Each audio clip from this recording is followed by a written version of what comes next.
Join me on a journey of building a new community around ideas of local engagement to discuss solutions to our national dilemmas. From this place, we can tap into our purpose to ensure its preservation. Place, purpose, preservation. This is perspective.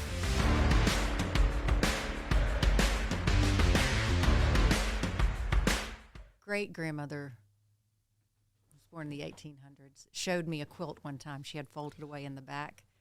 And does that say Eva on there? Yes. That's my middle name.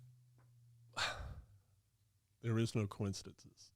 So this quilt, I was very fortunate that my mother was an only daughter. Her mother was an only daughter. Her mother was an only daughter. So, you know, those sort of things get passed down through the girls. And so I have, in our family, 2 cedar chests filled with 30 quilts that are all the way back from the 1850s. And this is one of my favorite. And this was a family quilt from the Hancock side of my family. And it has all my great aunts and uncles. It was made in about 1920. Yeah. But the thing that's most interesting, and I'll show this, up at the top, you see the stripes coming down, and below it is kind of a ragged piece. Well, underneath that is Bessie. Yes. Somebody, and that was my Aunt Bessie. I never knew her that well. She died when I was like 5, but her daughter and family, Price, and their children were very close relationship. We visited all the time. Somebody covered up her name. No. Yes. Somebody covered up her name. And then it has a wonderful. Isn't that awesome? They didn't like Bessie. And fortunately she kept it in, so all the reds are bright and everything, and that's awesome. Yeah. Well, much like that has names and everything. So when my great grandmother showed me that quilt, it had a small handprint that she had stitched around, and it was and it said Lucille, and it gave the birth and the death dates. She had lost one at 5, not even 5, I don't think, to pneumonia. And that was Lucille, or that was your grand? Lucille was the daughter that she lost, and that was my grandmother's name. All she had was that handprint. Oh, there was no picture. I mean, back then you didn't have what we have now. There's so much that was kept on textiles that. I love fiber art. I do a lot with fiber art. Well, and one of the other prizes, and I would have had it. It's really the best one. It's a Vindelrod quilt from this area where we live was called the Dutch Fork, where Germans settled. Beatenball. I'm descended from German settlers from 1750, and one of the quilts is a Sheely quilt that was my great grandmother. She made in 1855 when she was 16, and she has her initials in it. And it's white with bright red windmills, which is an old German pattern called Vindelrod. And it's huge. I mean, if I laid it out, it would be bigger in this room. It's so huge with tiny little stitches. So I keep that in a very special place. We have literally gone from putting our mark on fiber and textile to creating a reel twice a day. Exactly. Exactly. Okay. So welcome to Prosperity, Kimberly. Thank you so much. I am just in love. Like there's a feel, there's a hug when you walk in. Well, this studio is inside the Prosperity Depot, and this has been very special to me growing up because Prosperity Depot was, every depot is like the symbol of the entry to a town. Sure it right? is.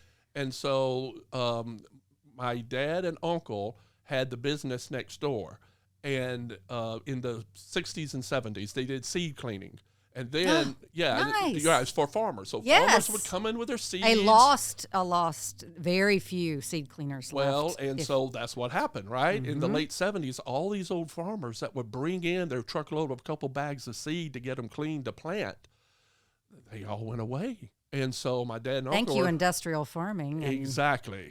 Genetically engineered seed. Yes. Well, we could go on so many tangents, but we'll get to that one. Stay on track. No, we'll get to that one. But so they had all these tractors, had all this labor. So it's like, okay, what do we do? Well, let's take it on the road and get hired by the highway department to plant grass on the highways. So they bought some trucks, and starting in the late 70s, We started grassing highways, Sumter National Forest, Wow. Forest Service roads, and we grassed the whole highway of 77 from Columbia to Charlotte. And Those little things yeah. that make America that people pass by and nobody ever That's it. thinks who put the grass That's there. it. Let me tell you, I was 18 years old, and it was That's nothing awesome. better than sitting on my little Massey Ferguson 135 tractor, and I'm driving 3 miles on empty median, and then turning around and plowing and coming back. It was awesome. But anyway, point is, they had all that next door, and by then the railroad had quit using the depot, and my uncle and dad rented it, and so all our stuff was here. So this is home. This was like home. Yeah. And then that went away, and then of course I left, and we'll talk about all that, me leaving and coming back and leaving and coming back again. And by the time I came back, the depot was in terrible shape. And Not unusual. That's right. And the railroad was having a really hard time letting go of it. And it wasn't until, it's amazing what a card will do, a business card. And the day I got Preservation South Carolina CEO on my card, I was able to leverage the power of the National Trust, because Dick Moe, who was the head of the National Trust, had a relationship with head of Norfolk Southern. And he communicated, and we were able to convince him to give the depot to us, Preservation South Carolina, on the condition that they move it. Oh. Okay. So they're not original. Well, yeah, it is, because I kind of worked it a little bit. Okay. So the problem was, if you look up at the ceiling, you'll see half the, don't mind the spider webs. You see half the rot. So by the time we got hold of it, this floor was gone. It was down on the ground, rotted. And so it took, we were able to get we had to redo the whole thing. So I told the railroad, I said, listen, we can't move it. Let us get it fixed up, and then we'll move it if it's okay. Oh, of course, because you got to put the beams under it. No beams were here. So we got a penny sales tax with the county. The town had to take it. So Preservation South Carolina donated it to the town. Okay. Penny sales tax, put in the money, 100-something thousand, redid the whole depot. And then we sent pictures to all of Lindsey Graham and everybody. Look at the great depot we did. We did a big, huge groundbreaking. Because a lot of towns lost theirs. They were torn down, and then somebody cried decades later, why did we do this? That's it. So then we sent to the railroad and said, hey, you know what? We can move this at a moment's notice.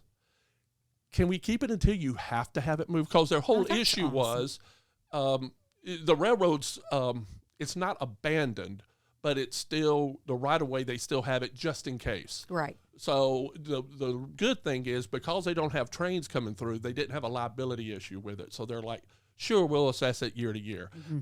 And, once that happens, it's here. So here we are.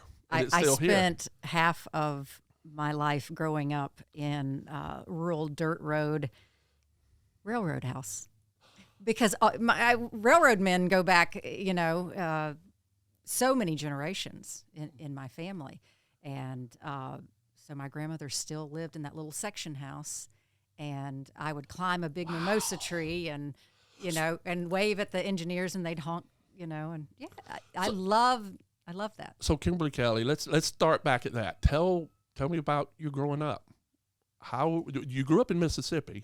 Well, that particular story certainly came from Mississippi, but we lived in South Carolina. My mom was from Mississippi, but we would go back and spend all our summer months, and then usually go for the Christmas break as well. So I feel like I was kind of. What part of Mississippi was it? Was it the hill country or the Delta? It was not Delta. It was Grenada. Even smaller than that, Hardy, which was a little dirt road community, railroad community inside of Grenada, northern Mississippi, still had a party line. We hauled water in. And I'm not that old. I'm 51 years old, and it shows how close that part still is to many people. It is in our state and other states. Well, we are the generation that have bridged the gap between what is really, I wouldn't say the old South, but a way of life in the South that is now gone. Yes, that our and there's kids just don't even know about. so much that we're restoring an old farm, and there's so much that I always go, well, what would Cleve have done, who Yeah. owned that? And then I weigh it with what we know now, Yeah. because we do know some things better now, but they knew some things better that we shed along the way. So, if we can shed the bad, not the good. Yeah, that's the balance, that's isn't the it? balance. So your folks came from Mississippi. Your mom came to South Carolina. My mom came from Mississippi, but her long distance folks, and I've been through all the ancestry stuff, so Yeah.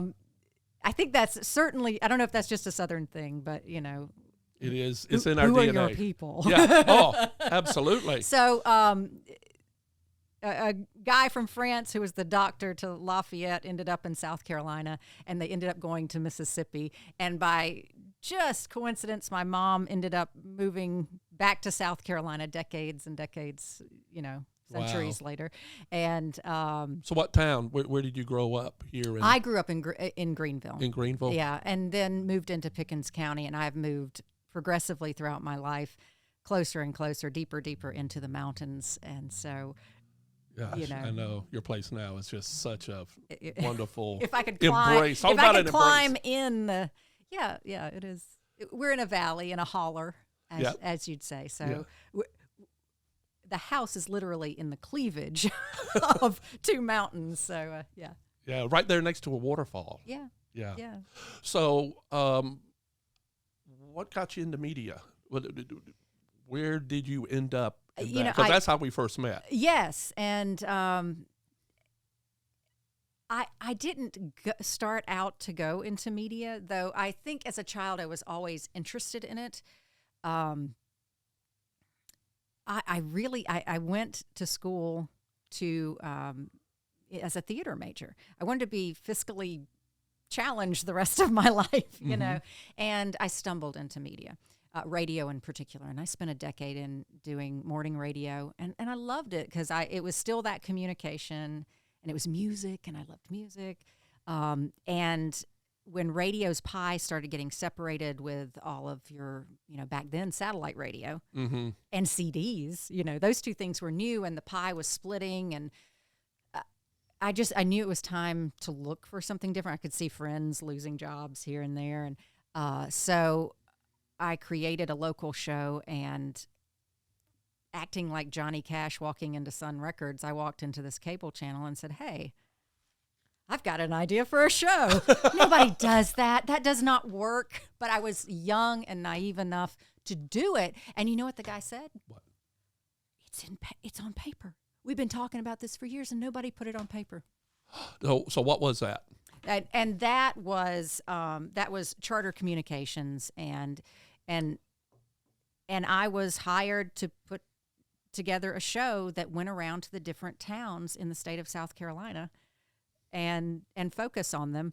And from that, the CBS affiliate, Channel 7, the boss there called me one day, and he said, "Can I pull you away from this?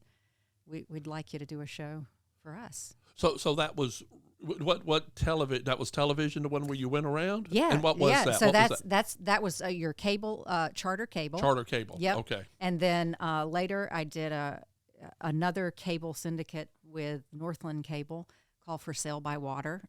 Your real estate, and we would go around to waterfront properties. Wow. And focus on those. So I've always been telling stories about the place, much like you always been traveling and looking at the place. And then that is how I got to know you, was you would come on our show and tell us about these wonderful places. I mean, the state of South Carolina owes a lot to you and those who worked with you, because, I mean, if there's a piece of history here, there's a chance that your fingerprints are on it. Well, we definitely tried. Yeah. No, I know you did. It was a passion with you. Well, and I was. loved that too. So we have that similarity. So the first time I contacted y'all, because we had this amazing house I discovered up near Westminster. That was this octagonal house that had octagons all around it. And it was the most amazing thing. And y'all were so nice when I called up the producer, Megan. Yes. Yes, Megan Yes. was producer now Yep. then. And she said, "Oh, we'll send the camera crew." I'm like, "Yes." Yes. And so we went through the thing. And, Yep. you know, the one thing that's to be a preservationist, it's not about the glass half full or half empty. It's about you expect it to be filled up again. So you're constantly looking at these empty glasses thinking, how can we fill this place up again? How Right. can we attract attention? And, you know, most of the times it doesn't work. You know, it's really, really hard to attract that type of stuff into these places. And it was such a wonderful routine. Every 2 months, I came on Channel 7, Your Carolina. And you gave life to structures. Tried to, yeah. That's what it is. I mean, because you've got wood and, you know, stone and whatever, and and kudzu growing on it. But if people know the story, Yeah. if they can suddenly see the faces, then we do care. Well, we do. And one of my favorite quotes, and of course, you know, I'm a child of the 70s, so some of the synapses got burned out a little bit. So I don't remember, I can't recall the name now, but this wonderful man wrote a great book on old buildings in England. And he had this great quote that, you know, it's not about the bricks and stones, but it's about the essence of the thousands of hands and souls that wash through it, something to that effect. And that's what you feel. That's what I feel. I feel these places talking to me. Without a doubt. Yeah. Without a doubt. It's I often refer to my home, you know, and we took down a structure that was not savable, saved the pieces, and literally recycled it back on its same footprint. So kind of like your depot story here. But well, that's it. And I want to say, because one of and this is one thing I really appreciated, that you reached out to me because the house was standing, and you reached out to me and said, "What do you think?" And you know, I have always been like, never tear down houses. Never tear down a house. But I got there, and you were absolutely right. I mean, the poor place, it wasn't that, it was sinking. It was sinking, and the thing. ceiling was barely 7 feet tall, 6.5 feet tall. Yeah. It was a product of very poor folks scratching the income out of that land and just making what they could. You know, when I think did it have a stone chimney, or it had stone? It was sitting on stones, or something. Part of it was sitting on stones. Yeah, so then they had put some block in places. Yeah, but you had told me sitting on stones. Oh, that's really old. Yeah. Ooh. So I got there, and I realized this thing was like from 1910, 1920, but it wasn't. It had no architectural elements. Right. It was done, in such bad shape. It was completed in 1906, and everyone who looked at it, including you, said, "It's got to come down." So I said, you know, I don't want to be the one that takes it down. Because I like you, I'm not that person. Yeah. But sometimes that is. So what we did instead was save every usable piece possible, because the wood was milled there on the waterfall. And then we documented as we put it back on the same footprint, and I was able to tell that story. And so that meager, humble beginnings, and I don't say that arrogantly because I came from very similar beginnings, but that meager beginnings that little house had and was falling apart in, that story now is out there. And it still resonates and it with still it. resonates. Well, and that's because of y'all's voice with So. it, you and Jason, and what y'all done with it there. Yeah, but I often call it our story house, you know, because there's a story at everything you point at. Yeah, that's what resonates. Yeah. It does. So you were sitting there in the spotlight on the West End in Greenville. Downtown Greenville. Downtown the Greenville. best place to be. Yes. Yeah. And I was just And you're so hosting, awesome. and they hand you your another 3-year contract. Yeah. And go, we want you. Yeah. And I'm gracious. I'm grateful, rather. I don't take that lightly. I wasn't snubbing it. It just. So what was it calling inside you that said, I gotta do something else? A few things. So I'll see if I can condense it, because it was multifaceted. One is probably the same gripes that anyone has with corporate America. Mm-hmm. You know, it doesn't matter whether you work for a conglomerate, or if you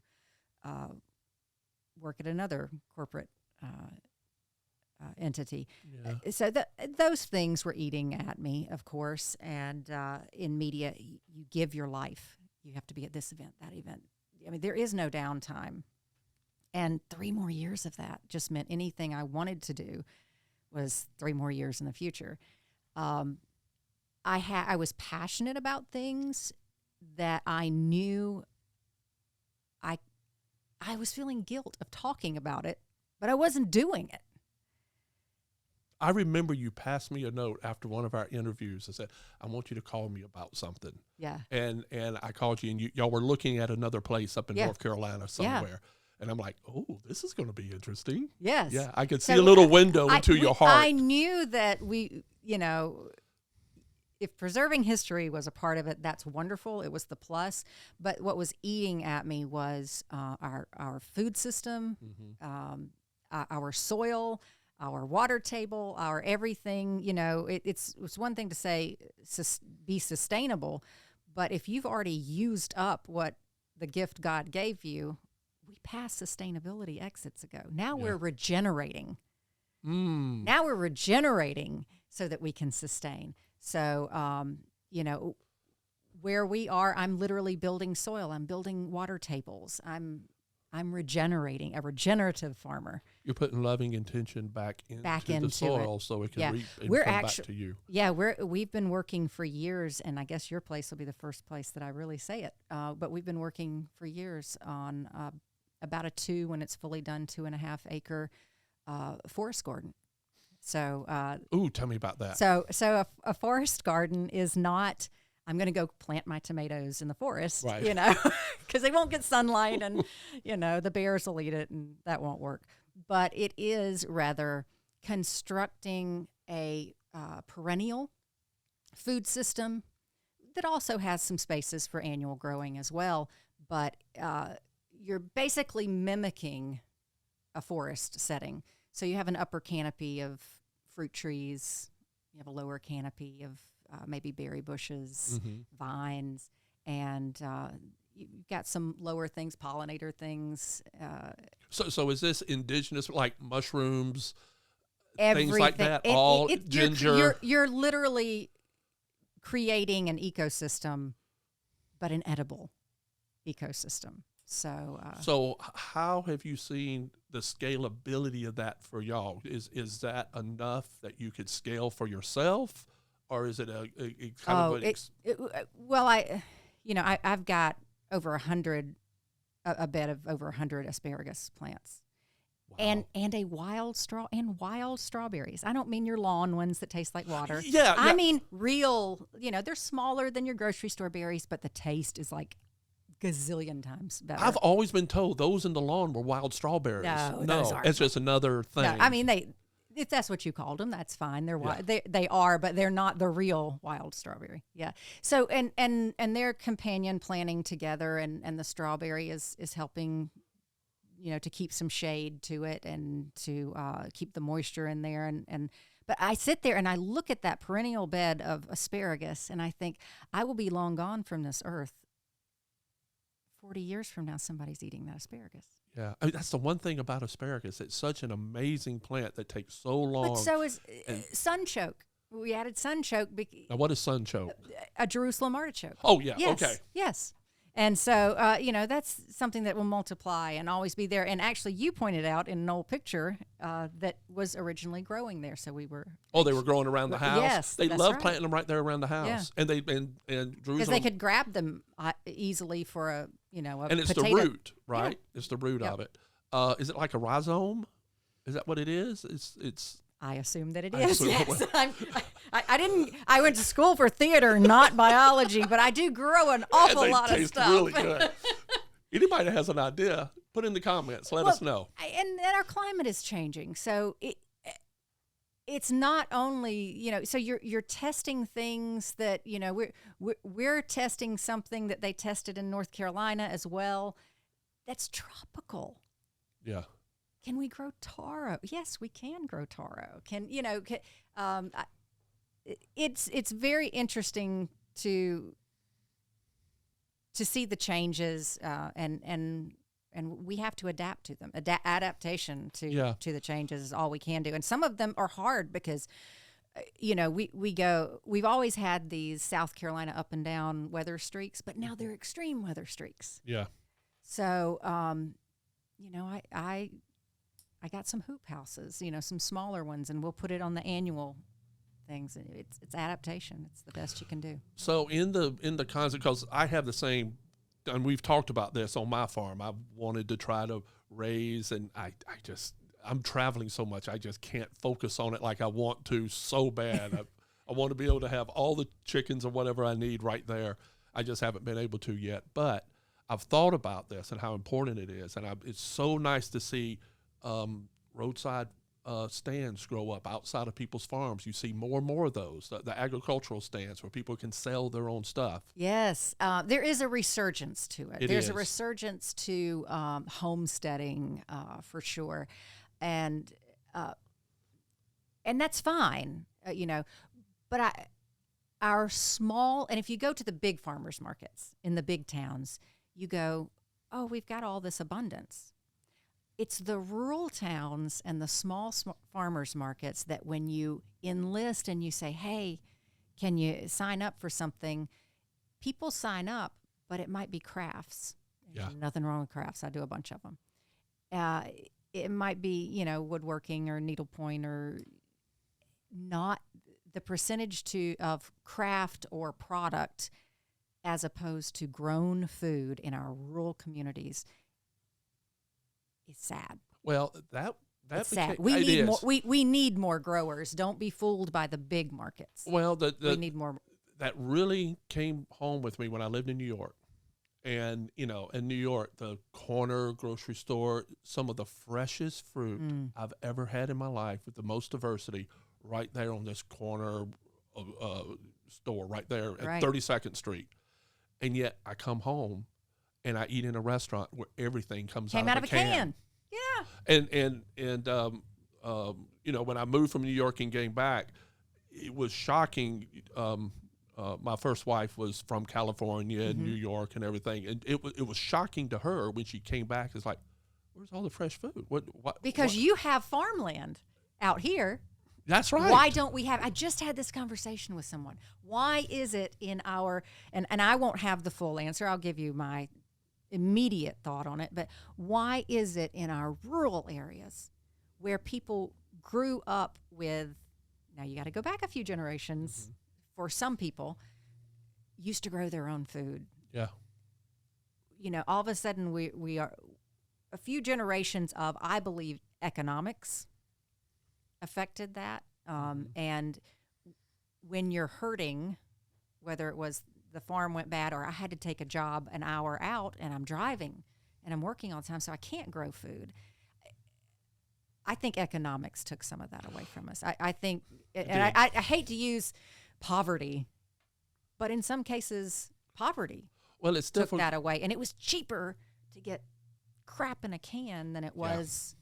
Well, it's difficult because to have the time to do it. When you have an issue of supply and demand, your farmers are punished for having a big supply because prices drop. Yeah. And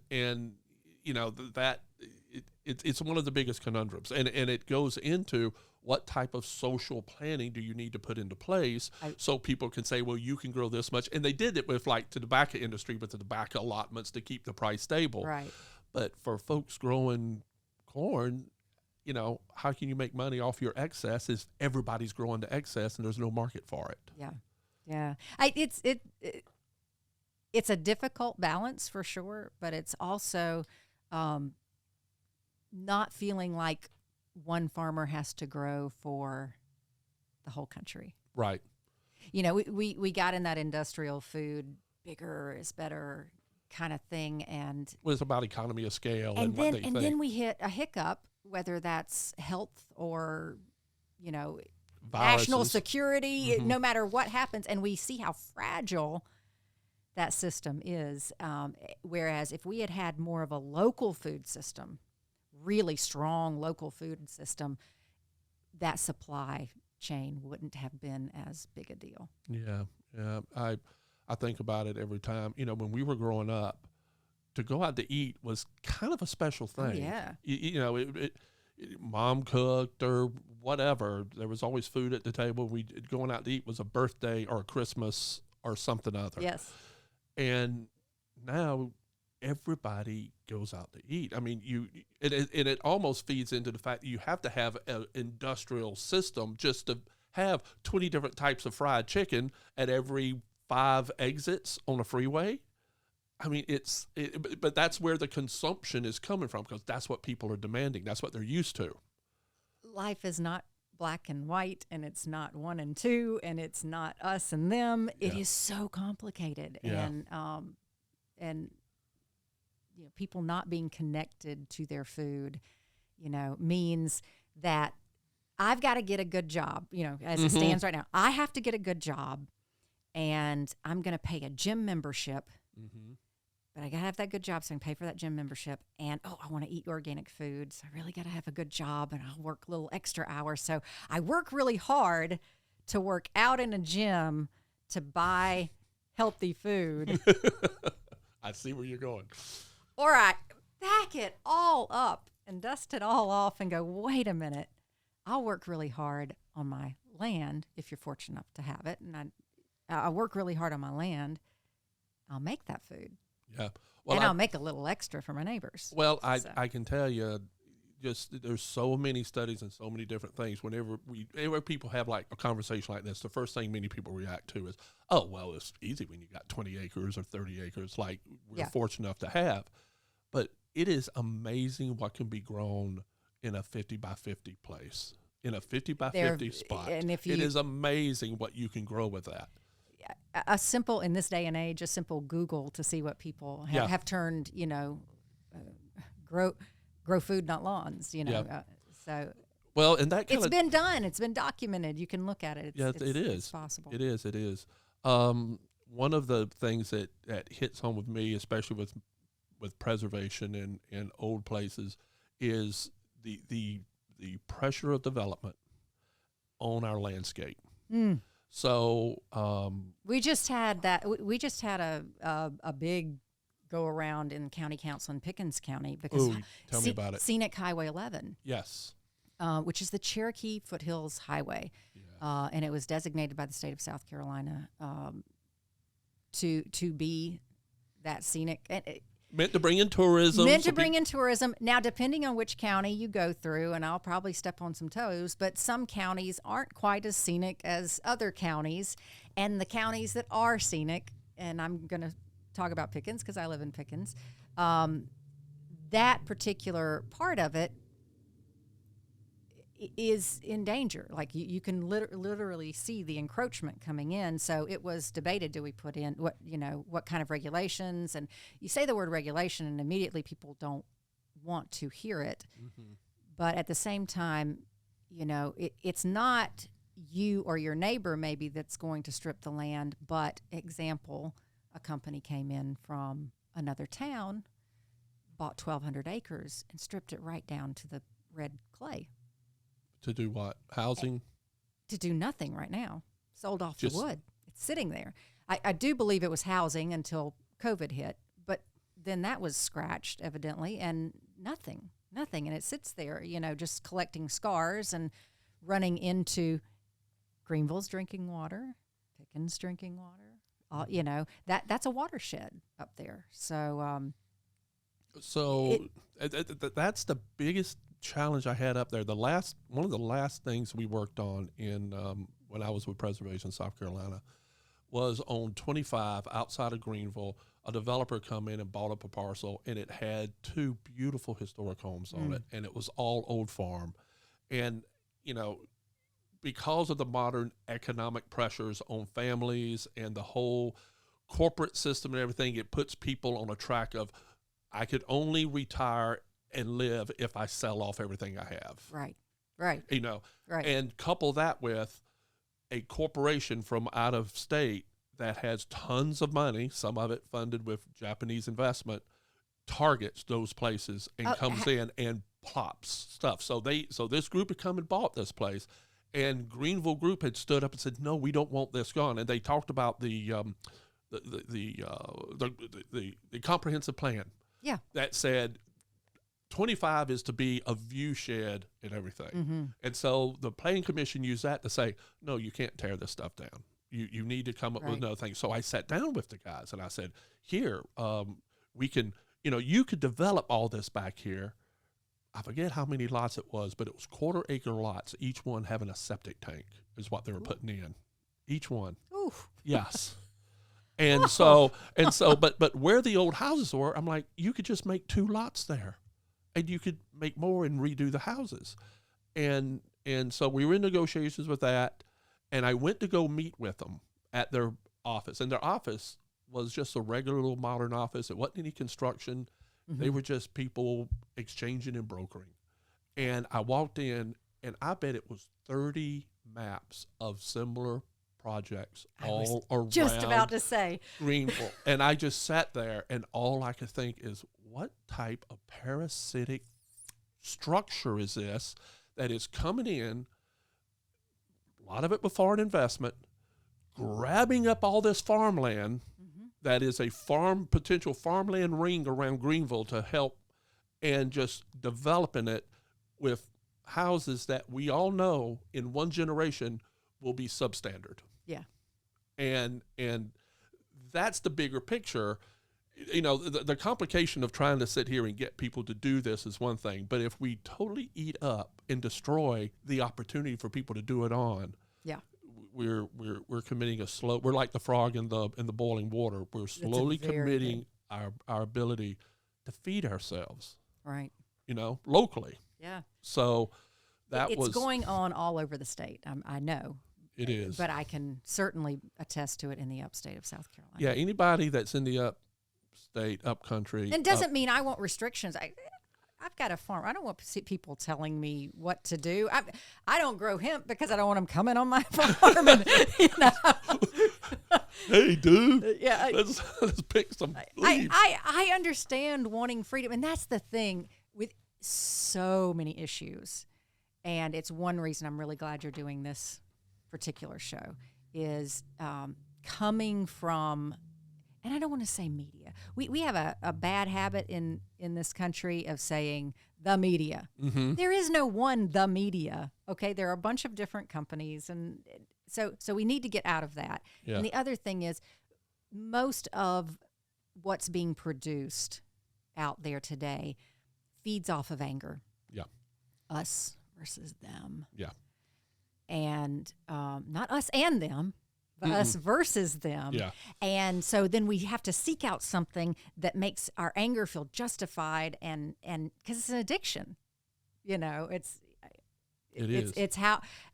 makes me feel good to punch that wall. And I'm going to punch that wall again tomorrow at the same time.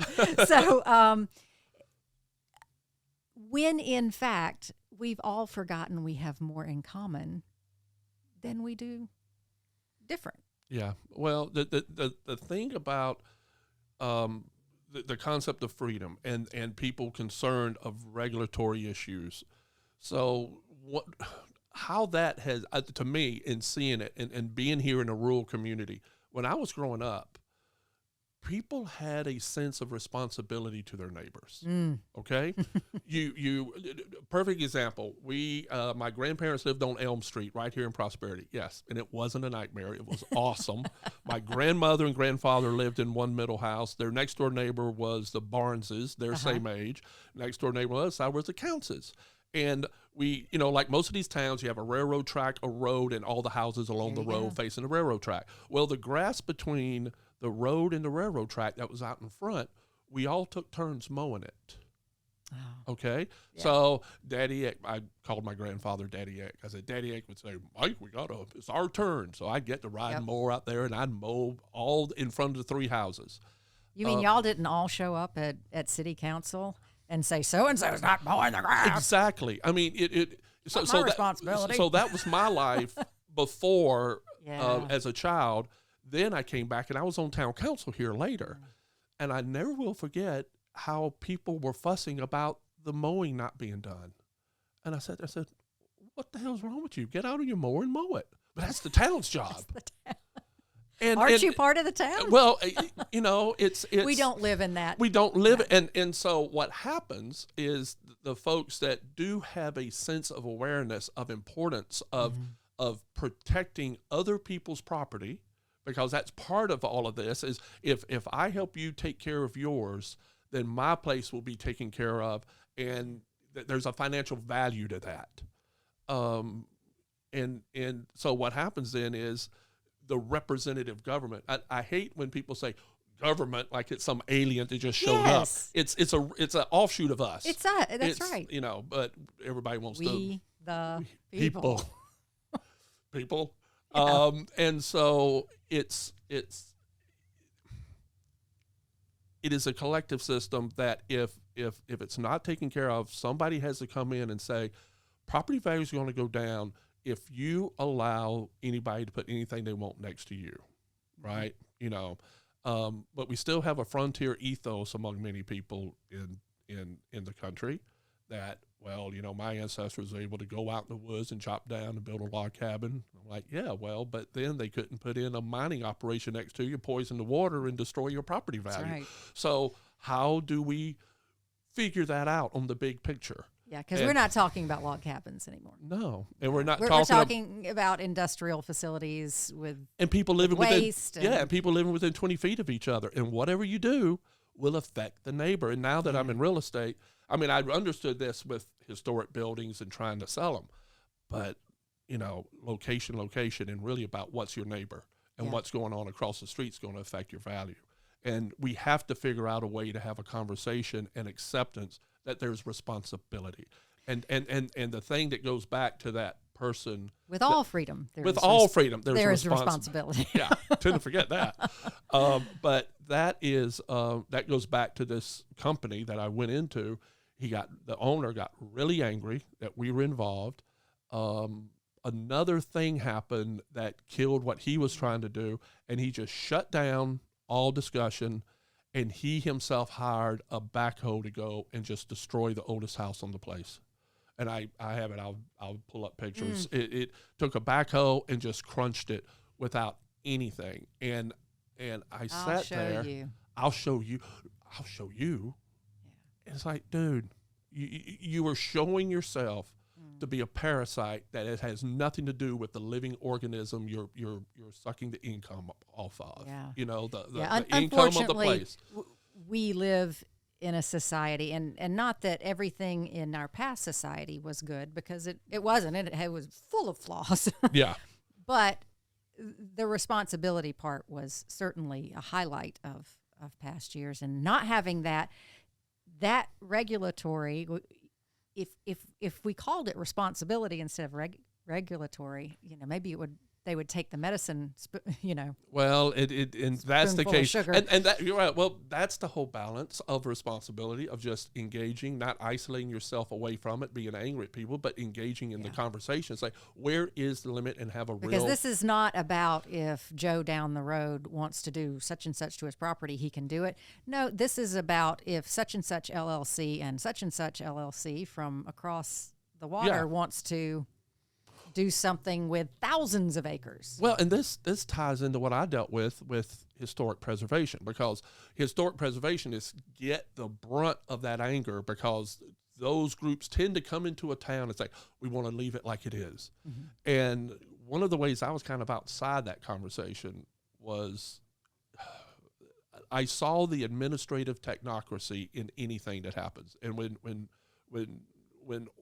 systems get put into place, there tends to have their own living organism sense that they start building off themselves, right?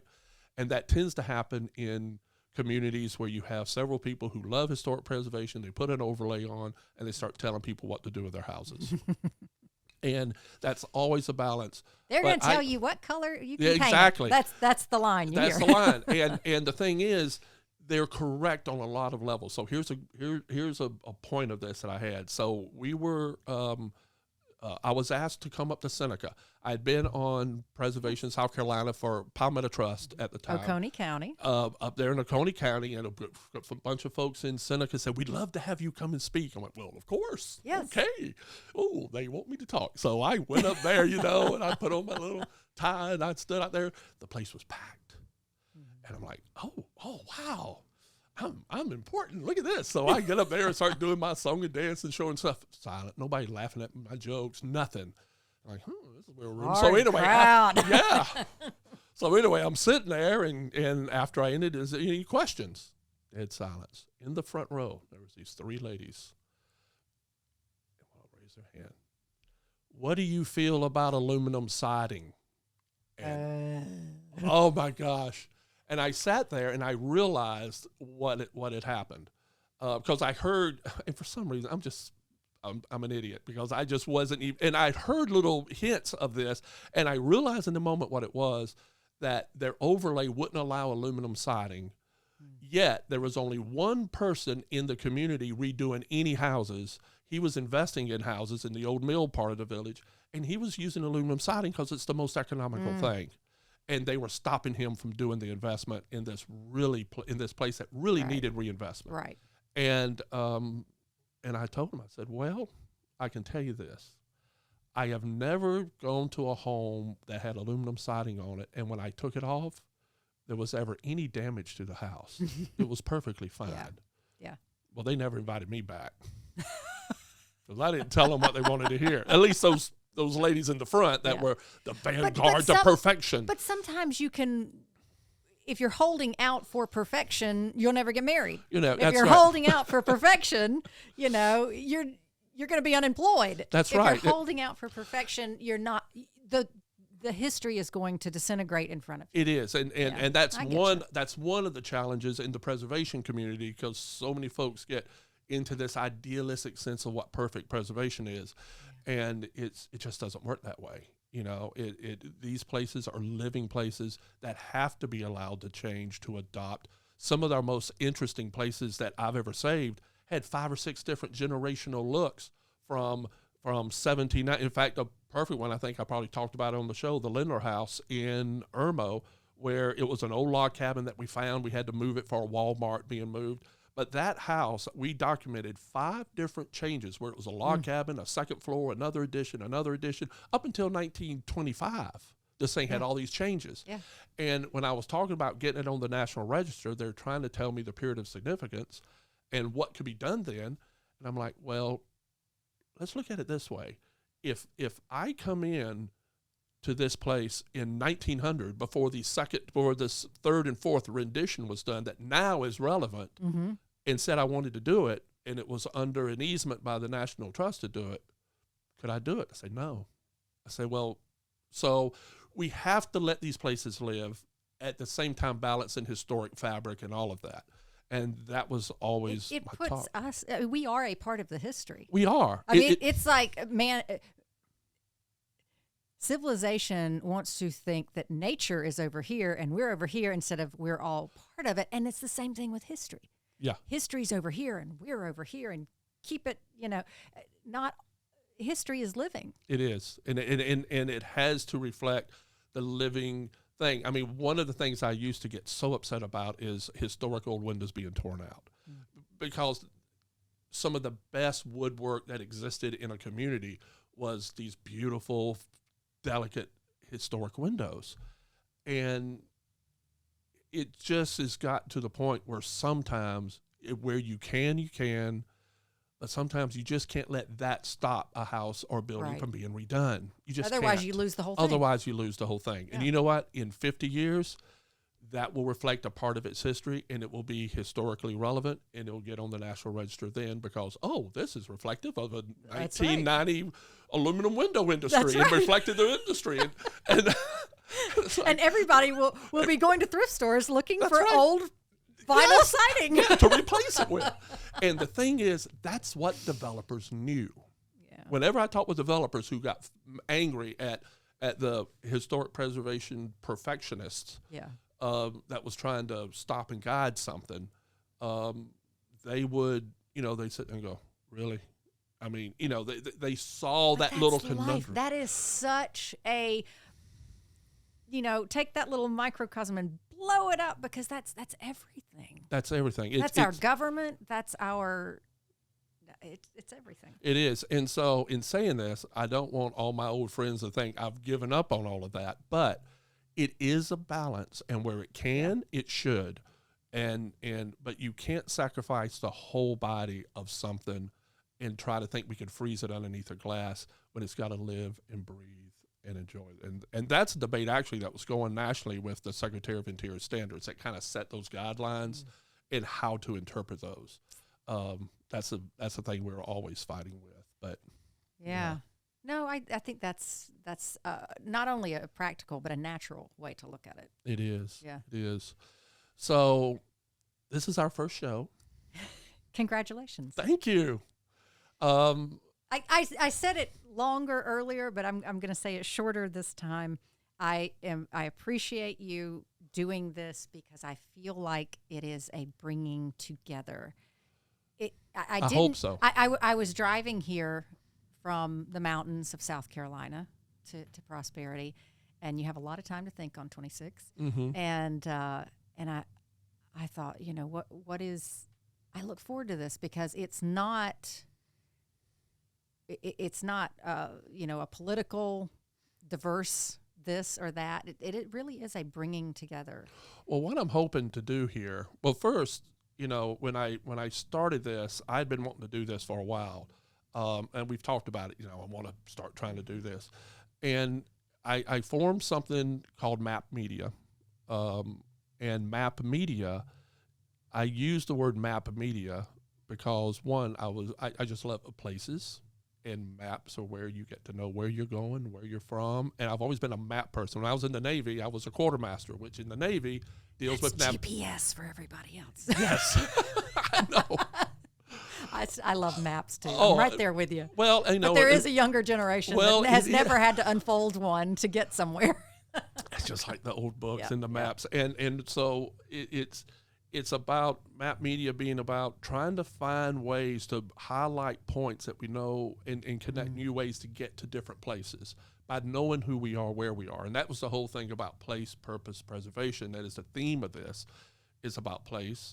And then the purpose that that place informed you of you, right. Intersection of place and your own spirit, who you are, your experiences. And then the preservation can be pretty much anything. I tend to look at it as the preservation of a society where place and purpose matters.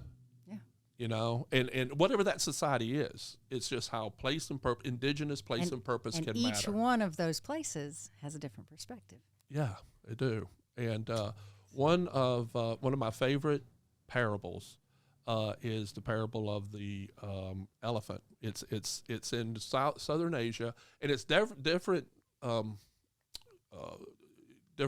type versions of this. But in the most part, it is this. It is the village and people. This giant elephant is marauding the village, and they bring out the wise men to come and see what is this elephant and what is this creature. Right. But of course, wise men, they're blind. Right, so they go out there and they have to go and determine what this creature is. So the fellow that grabs the trunk, this is a snake. Yeah. This is a giant snake, and the guy that grabs the trunk, it's a sword. Oh. And the leg is a tree trunk, and the whip is a tail, and the wall and the fan of the ears, and all these guys come together, and they have this big brawl because they're disagreeing over what the elephant is. That is not what it is. It was this. That's right. And so, but what I feel now is that our society, our republic, our state, how we have formed a way of a government to organize ourselves and our laws is the elephant now. Yeah. In this post-World War II unification that we had from World War II and all of these things that drew people together most recently has now turned into all these different views and different touchings and without people being able to draw back and just really look at the big picture of it. Because, and from a media perspective of that, again, we have isolated. Mm-hmm. So if your perspective is only looking at it one way, through one lens of media, slant of media, that's it. Then, and our comfort levels tend to want us to drift into that. Quite honestly, if we would take away, if we would stop saying this is what a left wants or a right wants or an independent wants, if we would just say, here's the issue. Mm-hmm. You know, it's the old George Washington, vote for the best man to be president. Don't vote for the party. Yeah. Like he begged us on his way out of office. If we can sit and talk about issues, I bet we have some of the same complaints. I bet we might have some different solutions for it. But you know what? If we had different solutions in the same room being talked about, that's how problems get solved. Well, and it's just a fascinating predicament that we're in. And my optimism tells me that it ain't over till it's over. But I do have high concern that we're on a slippery slope of dangerous area for the country. We are a nation of aspiration. Couldn't agree with you more, sadly. We're a nation of aspiration. And you have nations, from the forming of the nation state in the past 200 years, which is kind of a new thing. I mean, it used to be one group will run an empire, and whoever happened to be hoeing the potatoes in the field, just no matter what language, they were under part of that empire. We're the great experiment. Right, but that's how most states fell up. Right. But then all of a sudden in the 1800s, people start, wait a minute, we're talking the same language. Wait a minute, we should band together. So you had that sense of nationalism that came out, especially in Europe, where people started getting this nation state thing happening. And then, when you look at France, it's named for French people. Germany's named for Germans and Hungarians and all of this. And yet here you have a country that's us. And Canada to some extent, and all the ones in the New World, we had so many different people coming in. But ours especially was set up in a way where it's not about where you're from, even though a lot of them were pushed back when they came over. Either they came over volunteer or either they were forced over here. That's what to say. There's a lot of ways people got over here. But it's a country of aspiration, and the ones that did come over here that formed a government system that left on their own accord to come over, came over with an idea of aspiration. That aspiration still reverberates through the country, and whenever you have a nation where the aspirations start doing this, which is what we have now. So what is the unifying factor? And that's what I want this show to be about. And I want it to be about from folks that are living on the ground and dealing with this stuff in the different realms. So I'm going to have... Not the talking heads that I can tune in and they make me angry. Because that's who we listen to. And we get this perception of America through these angry talking heads. And whichever... So much anger. And not through people. So I really do. I'm encouraged by you doing this, and I hope that we will listen to the everyday person. Well, and so what's really cool about Here in Prosperity, we've developed a lot of folks here that really are having a big impact. One of the folks that are going to be coming on is a gentleman named Chad Conley. A lot of people know Chad. I grew up with Chad. His father was my Sunday school teacher. When I was at Mid-Carolina, Chad was helping me in the darkroom. He was 3 years younger than me as a photographer and stuff. Well, Chad is one of the leadership in the national GOP, and he's evangelical. And I really look forward just to sitting down with Chad. But Chad lives right here in Prosperity. Yes, Chad's sitting right here in Prosperity. Yeah. I've got Oscar Lovelace, who is my personal physician, but Oscar ran for governor and helped form the Alliance Party, which is a national party. Oscar lives a mile away from here. I've got Glenn Ham, who is a fourth generation running Ham Hardware. He is one of the leaders in the state guard. So we're going to talk about the state guard and how that works. Right. What that means, state militia, how is that reflected from what it was in 1790 to how the state militia is working now.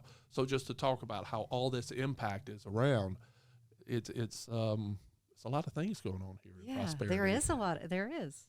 And I'm encouraged by it. Well, and it's a place that I grew up in this town riding my bicycle around. We had our 100th anniversary in 1973. I was 12 years old, and I rode my bike, little banana seat bike, around.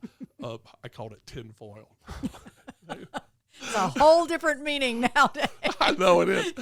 I never forget. I get the name because I was watching a Bugs Bunny show and Daffy Duck, and he said, and he was riding something. He said, "I own tinfoil." And I'm like, that's my bike. So anyway, but I rode around with the book that my grandmother helped write about the history of prosperity in 1973, 100 years old. Wow. And it was a town before then called Frog Level. But to get the second railroad in, they changed the name to Prosperity. Named it after the old ARP church that was here. Oh, yeah, very cool. Yeah, but it was you know, it's always better to get the railroad companies to come through Prosperity and not Frog Level. Anyway, I was riding around and looking, and this is when I knew, well, I always consciously kind of understood my love of old places, always looked at them. But I'd ride around and they have pictures, old pictures of the old houses that they had from a newspaper in 1900. And then they had a new picture of the house now in the old history, which was really cool. Yeah. So I rode around and I found two mistakes. I'm like, that house isn't this house. And my grandmother didn't like that too much. There was your sign. It was. And this year is the town's 150th. And I remember sitting there with my grandmother going, when will the 150th be? Wow. And he said, well, that's it. And I said, well, I'll be 62. I remember I was 12 years old when I was sitting there saying that. And here we are. Wow. And so we are now working on that book, the 150th thing, to that's update wonderful. the book and to fix those two pictures. That Gosh darn it. It only took 50 years. But prosperity is... it helped form me, riding my bikes here. I grew up on a farm where my family had lived within 2 miles of my Revolutionary War ancestors' home. We had 2 black families that lived on the farm that had sharecrop for my grandfather. I was 10 years old when the closest black family that lived on the farm, that lived in an old schoolhouse that my grandfather gave them to live in, had a hand pump for a well and an outhouse. And that's what they had until 1970. That woman would walk half a mile to my brand new 1961 ranch home and take care of me and my brother and pretty much help raise me. And people say, why haven't we moved on?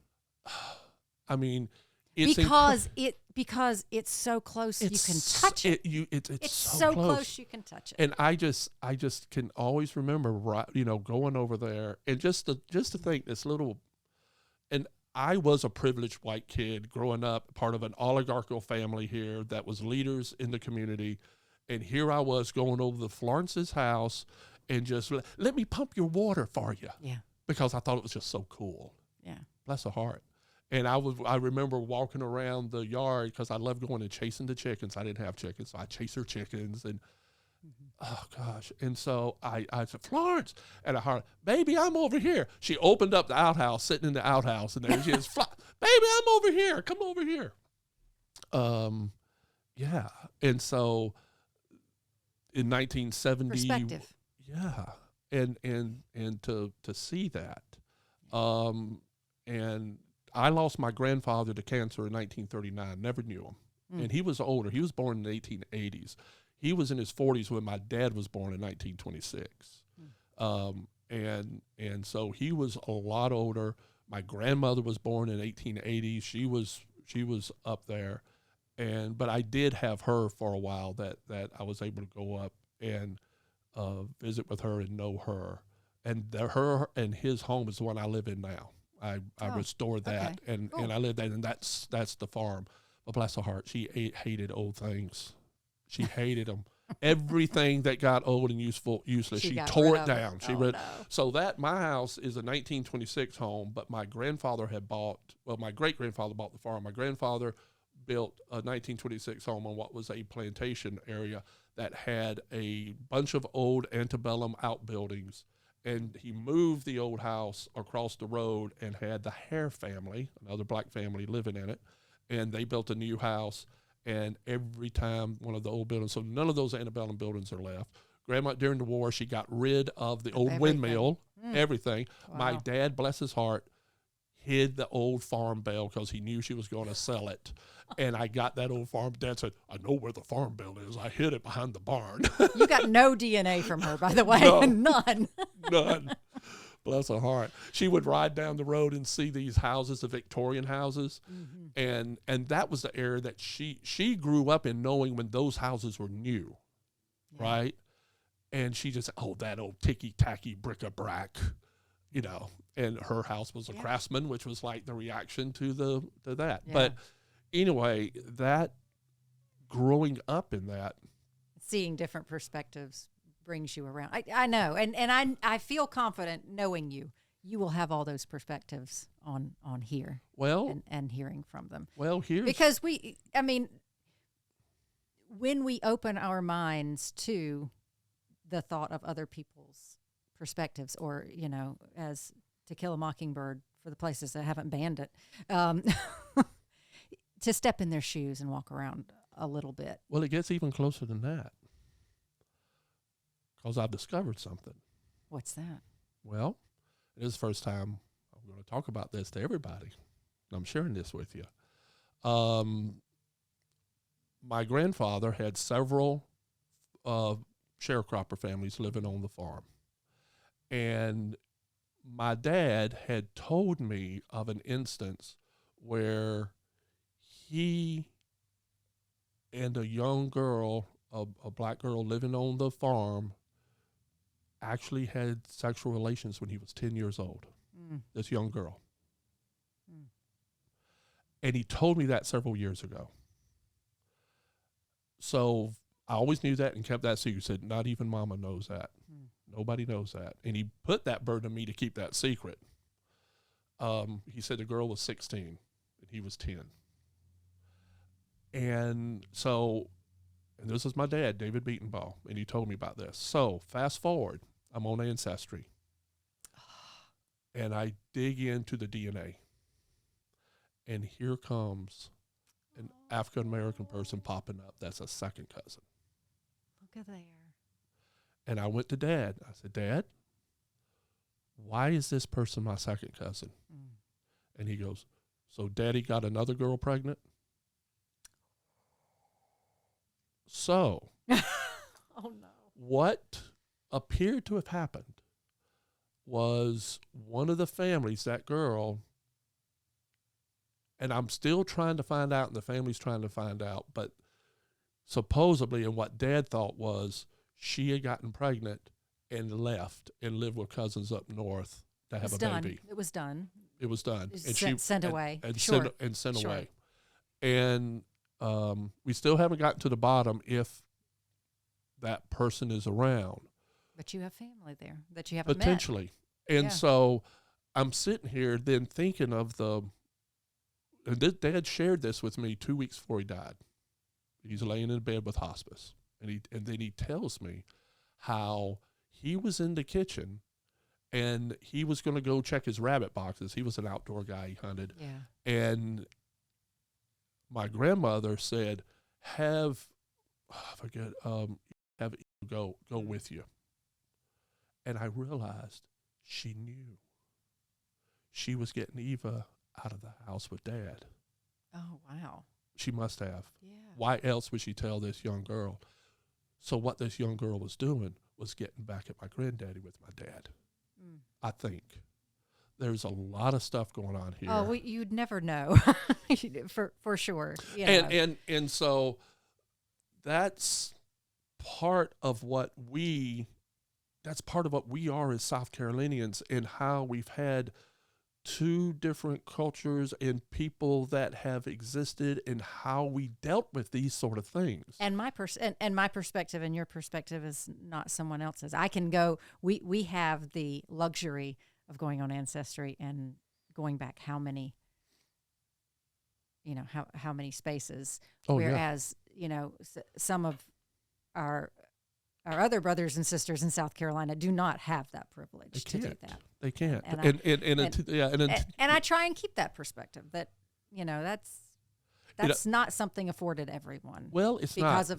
Because of our country's great sin. Yeah, it is. And so it's one of the fascinating things when I listen to folks talk about how angry they are that when Sherman came through, and they burned it. It's part of what happens in war when invading armies, and they burned the Lexington County Courthouse, which meant a lot of folks up here in the Dutch Fork cannot trace their families back before 1860. They just can't.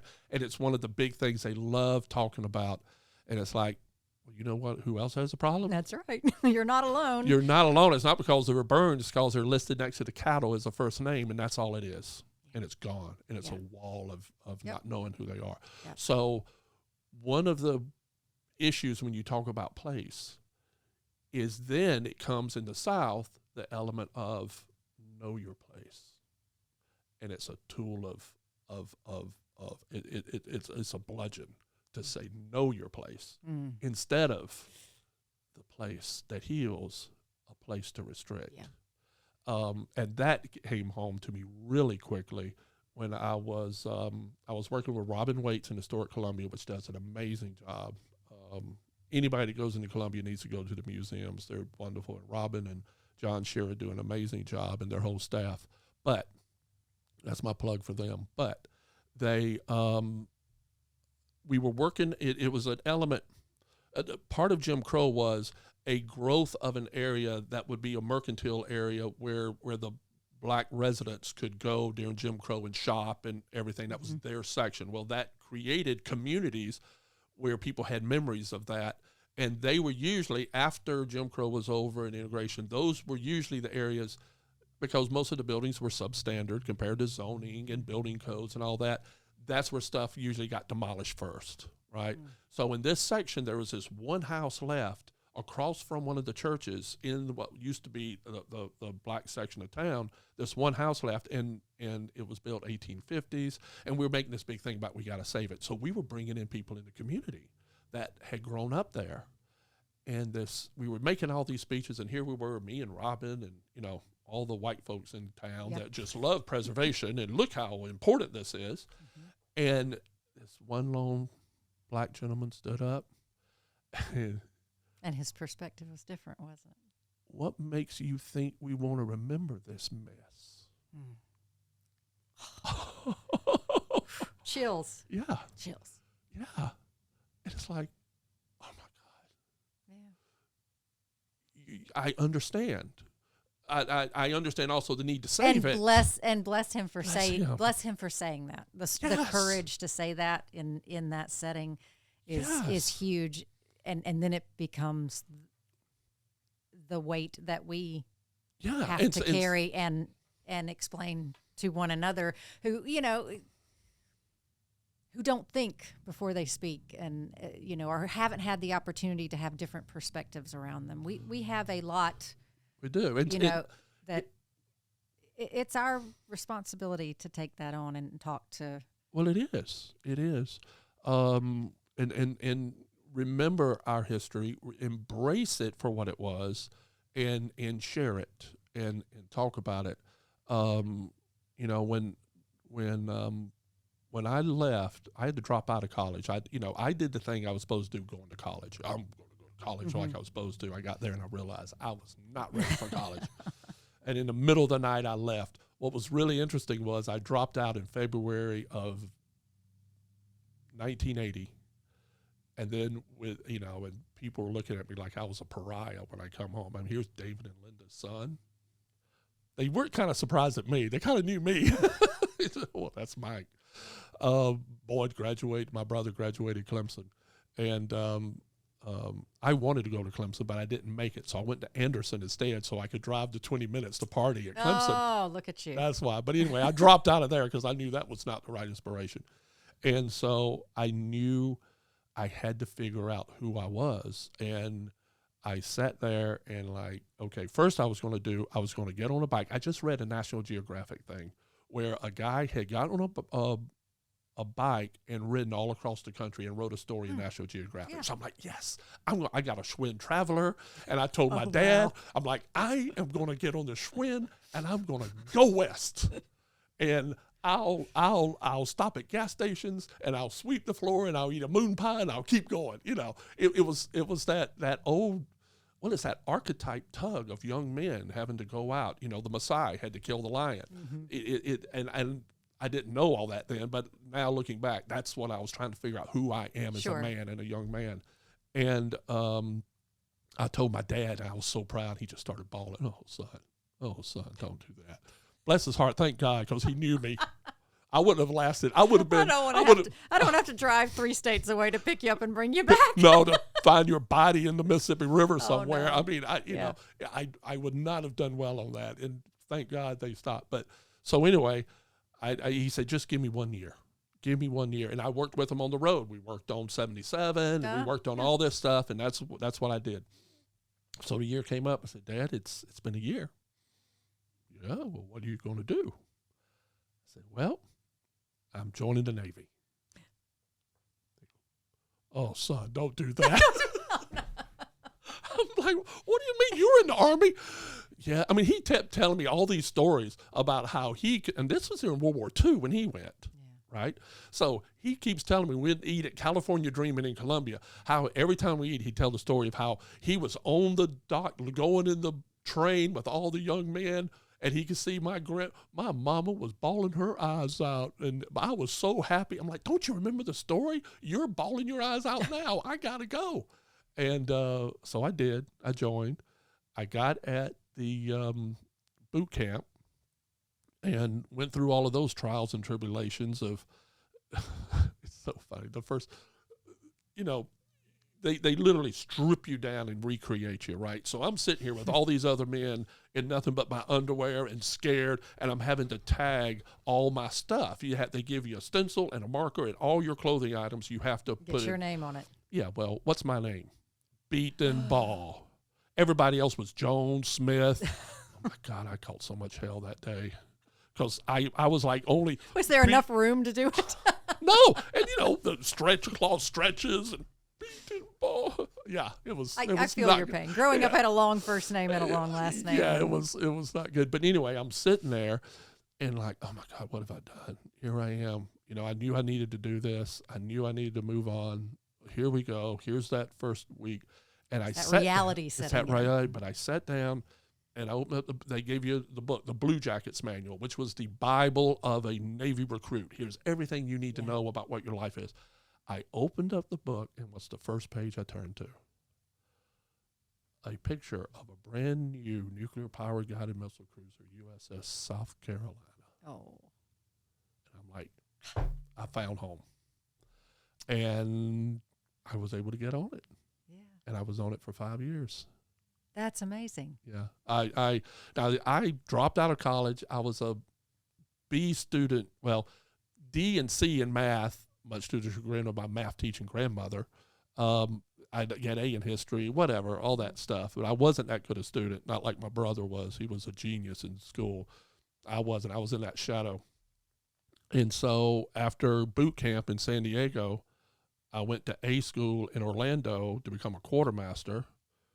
Thank you. Shout out to Mike Montz, who talked with me beforehand, and he was a Vietnam War vet from a fighter pilot, and he was a quartermaster in World War II, and he told me that's what you need to be. Because as a quartermaster, you're on the pilot house with the captain, and when they say, where are we? You're telling them where. Even if you're at E1, you're there. Yeah. So yes, that's what I want to do. So I sat there and realized this is where I wanted to be, was the USS South Carolina. So I went to quartermaster school, and the way it worked was you can have a list of what places you can go to, where to go, check. And if you're first in class, you have the first pick. Oh. If you're last in class, you have last. So, yeah, here we go. I actually had an incentive to study. I was third in class, and there was the USS South Carolina on it. So I sat there, and I looked at all these other duty bases, Australia, all over the world, places were all over the place. And here's the USS South Carolina in Norfolk, Virginia. Well, I want to go to USS South Carolina. Yeah. Got on it. This nuclear-powered ship. As soon as I got on it, they said, oh, well, just so you know, in 2 months, we're going on, we got to rebuild our nuclear reactor, so we're going to be in port for the next 2 years. So I was stuck in Portsmouth, Virginia, while they're rebuilding the ship. it was an amazing time. We went all over the place afterwards, but be careful what you ask for. Wow. Yeah, that was back when the commercial was, "It's not a job, it's an adventure." Well, it was an adventure. It is. It was still. an amazing Yeah, adventure. yeah. It was. Well, Everybody. thank you for putting your time in. Well, I love the Navy, and every time I talk to young folks, I'm always leaning toward the Navy, just because of the traditions of it. There's a certain deep set traditions that's different from all the other. I have a grandfather and an uncle, both. That were Yeah, and so when I was there, I had people can grow beards, and still and all of that, and Reagan had just come in, and he had totally changed over when they reintroduced in boot camp using guns to march with guns. Not that we need, but it's just a disciplined technique to deal with that. And so they were getting more disciplined, and it was it really was part of help formulate me, to help discipline me, in the sense that I never did have here, being a free range country boy, just doing whatever I wanted to do. so many different experiences. That's what makes us. Yeah, it is. And your experience, small town wise, I mean, yes, will be individual to you, but it's also very reflective as to other people who also, came up in a small town, but maybe it wasn't prosperity. Yep. It is. Maybe it was. I think there are ways. You look at so many times, we're lucky here in prosperity. Prosperity's doing pretty well, just because of the geography and cars coming through, and we don't. Anybody that comes up from Augusta and wants to go to Greenville probably has to get off I-20, come right through our main street. So we have a good traffic flow. We got Lake Murray, we got decent schools here. So we're fortunate with that. Pickens is doing great too, isn't it? It really is. It is the up and coming. I think it's the quiet sleeper that I don't want to wish it on it, and it's so hard because you don't want to see things change, but you certainly want your local neighbors to. And my sister has a store on Main Street. I know, we were there. Anya and I was there a month ago. Oh, really? Mm-hmm. We go in there every time we get up there. Stop in. It's a great little store. It is. It's a wonderful little store. Full circle, vintage modern market. But that's the thing. You want to see your neighbors succeed, but you don't want to. It's hard for local people to wish too much success, because sometimes that can ruin it. Yeah. Well, as long as I'm looking at you, Greenville. No, I'm just teasing. I am from Greenville, though, and I don't recognize her sometimes. But yeah, I mean, it's amazing, actually, living in California. It's a love-hate thing. Well, you want to see success, and you go, "Oh man, I hate to see it change that much." I know. Well, knowing the history of Greenville and what Greenville, what built Greenville, the mills and that culture of Mill Village, and somebody used to say, and this is something people need to understand of what South Carolina was like. 50 years ago, the saying was, we had three capitals in South Carolina. The capital of government was Columbia, the capital of culture was Charleston, and the capital of commerce and business was Greenville. And that's kind of how the state was looked at then. Yeah. It's been washed away from that a little bit, but what's most amazing is that this Milltown Greenville, now you go into it, and I feel like I'm in areas in California, because there's this ethos of outdoors. And breaking news this morning that a huge developer from Miami is coming in and building on the very ground that Memorial Auditorium was on. That big huge blank space, big high rise, the Bermuda Triangle of Greenville, right across from Christ Church, where the old brown box used to be, for those who were familiar with the auditorium.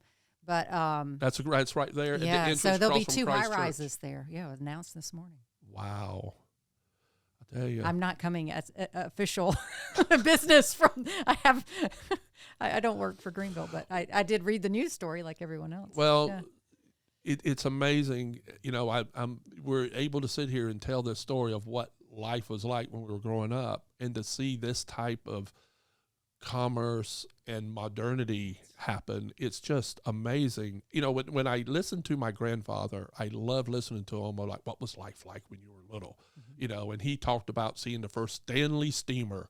The first car that drove through Dobson, North Carolina was a Stanley steamer, and it cleared the square of all the horses because they're very loud. And if you ever watch Chitty Chitty Bang Bang, turn up the volume, and that's a Stanley steamer. Wow. You know, and so this guy drove it downtown, but, you know, he was able to say that. He was able to say the first car. Yeah. And I remember just being amazed at, wow, when you were born, beside the railroad, it was very little different than people for the previous 300 years. Wagons, horses, what was it? The railroad was a huge difference in telegraph. But still, to a farmer outside of Dobson, North Carolina, he didn't get on the railroad to go to Dobson. He got in the buggy and he rode to Dobson, and which is the same his great-great-grandfather had to do. So and I used to sit there and go, wow, you've seen so much. Yeah. You know, you heard the news of the first plane flying, and now we're sitting here, we sat there and we watched the moon landing. Yeah. And I thought, oh, gee, I'll never have that type of progress. I have a cassette tape that I interviewed my great-grandmother, born in 1800, and I was asking her those questions, like, Mommy, do you remember when there weren't? Only I had a really strong Southern accent back then. So, Mommy, do you remember? So what happened to your Southern accent? Did you intentionally? The theater would beat it out of you, of course. Would they? And I get around, you know, family, and I certainly, it's still there. But that's a question I've always wanted to ask, and I love a Southern accent, but certainly. Well, like when I watch theater, media, anything is going to wash it out. The goal is to wash out any, you know, I don't have a Midwestern accent. You know, you don't want to sound like you came from Canada or from South Carolina. Generic. I've always wondered what the world would be like if our newscasters sounded like the people they were talking to. Yes. And would it be seen as bad? Would it be, I mean, and that's a fascinating thing, you know, just think about that. If most people watching, because mine's watered down too, and and the Navy actually did a lot of watering mine down, and living in New York didn't help.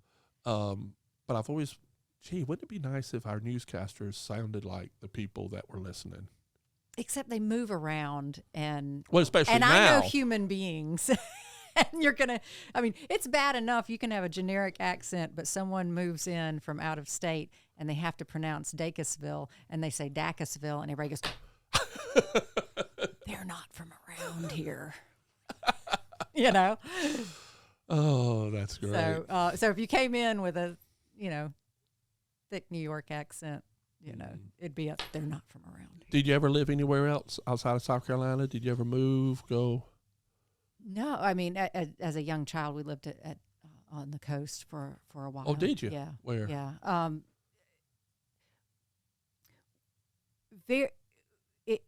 Not Myrtle Beach, but we were like Garden City. Yeah.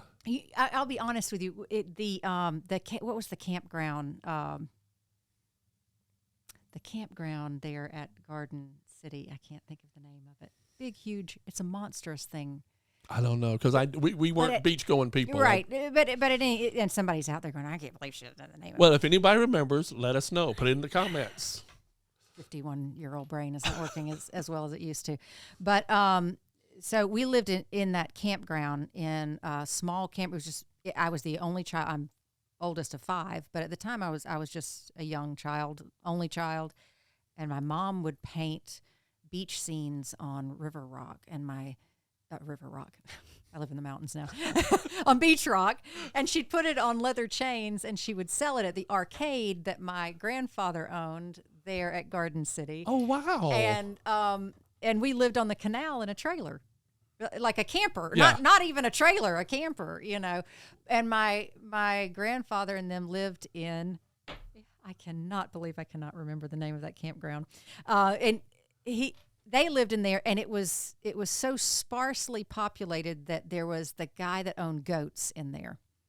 And to say that now The guy that owned. There was goat. a guy that owned goats, so we would Okay. go and we would feed the goats. And now it's so overpopulated that they're like stacked one on top of each other. Nobody owns goats, but yeah, Oh, yeah. no. So I have a little coastal connection and a mountain connection, Greenville connection, and spare family time in Mississippi.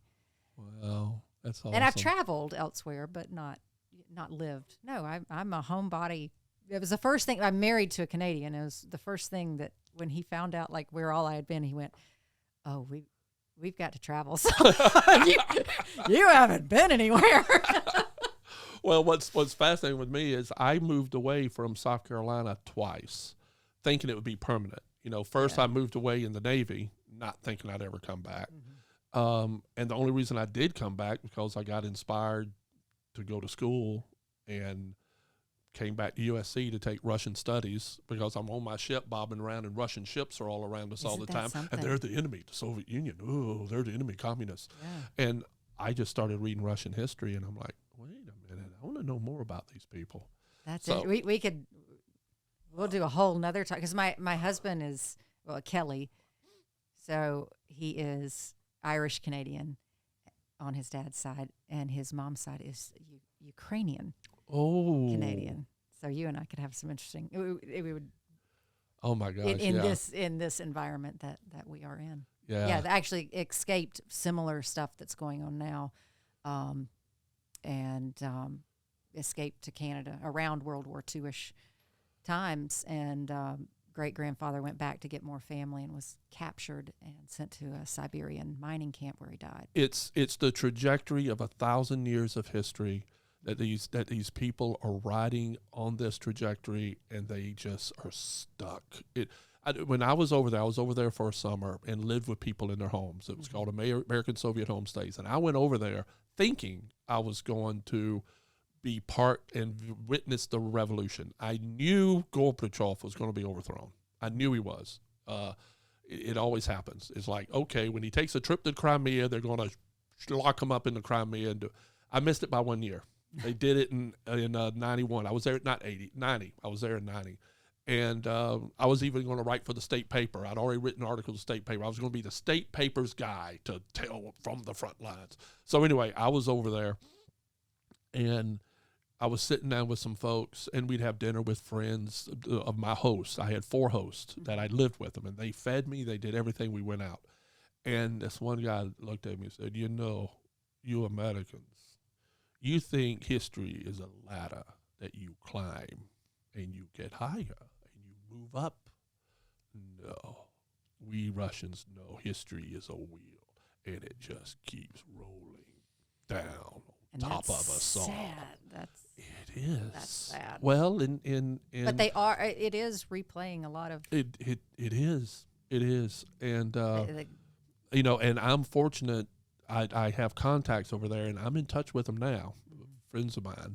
I won't say where they are, because we have ways to talk to them that Russia is shut down, and it's hard on them over there in the sense of what they can say, where they can go, how they can go anywhere, and Putin has so monopolized the media that there are people just stuck on the media thing and just want to be proud of Russia again, and the only way they know how is how Putin's telling them, and they're following that, and then the other half aren't, and so it's going to be a challenge. Continues to send their young men and women into.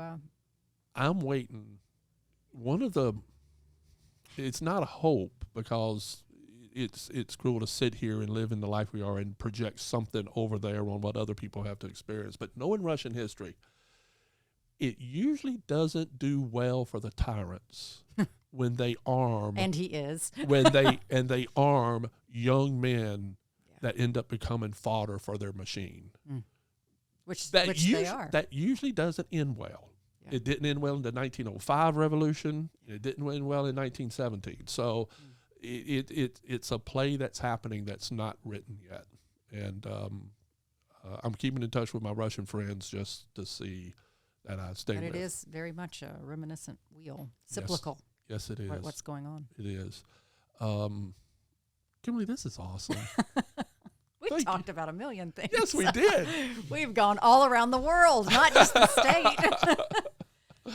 Oh, well, thank you so much for taking the trip down. How long have we Appreciate it. been? We've been just talking away. I have no idea. There's no clock in I know. But I know the cameras can go for 3 hours, so that's a Okay. good thing. Well, the red light's still on. Yes, it is. But thank you so much. Thank you for having me.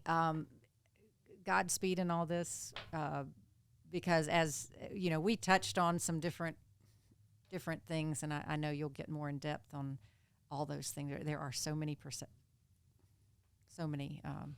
It is. wonderful And so things that we we'll see if, I'm imagining all these conversations about if political leadership is listening, and if, what I imagine, if people that are striving for political office or doing something, what are they hearing, and what are policymakers hearing, and what can be heard by that? And they're probably hearing from the same people that people who host in television and radio hear from, and that is the small amount of very active vocal. mm-hmm. That's who they hear from, and they rarely hear from, just the regular person. Yeah. So hopefully this will let's give a elevate better- this and see what happens. Yeah. All right. Thank you, Kimberly. Thank you. Appreciate it. All right.